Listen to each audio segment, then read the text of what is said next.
ଆଜି ଖେଳିବ ଏହି ଖେଳାଳି। ଟିମ୍କୁ ଫେରିଲେ ଘାଇଲା ସିଂହ। ଗୁଜରାଟ ଟାଇଟାନ୍ସ ପାଇଁ ଖୁସି ଖବର, ମିଲର ପହଞ୍ଚିଗଲେ ଦିଲ୍ଲୀ କ୍ୟାପିଟାଲ୍ସକୁ।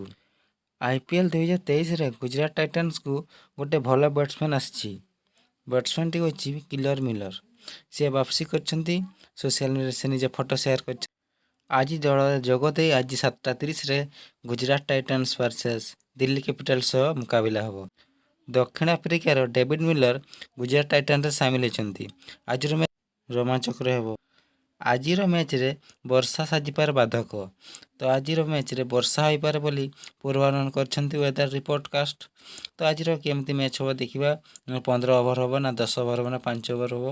ତ ଆଜିର ମ୍ୟାଚ୍ ବହୁତ ନିରାଶଜନକ ଲାଗିପାରେ, କାହିଁକିନା ଆଜି ବର୍ଷା ହେବ ମ୍ୟାଚ୍ରେ।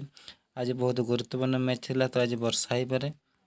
ଏମିତି କ୍ରିକେଟ୍ ଅପଡେଟ୍ ପାଇବା ପାଇଁ ଆମ ଚ୍ୟାନେଲକୁ ସବସ୍କ୍ରାଇବ୍ କରନ୍ତୁ ଏବଂ ବେଲ୍ ଆଇକନ୍କୁ ବଜାଇ ଦିଅନ୍ତୁ। ଧନ୍ୟବାଦ, ରହୁଛି।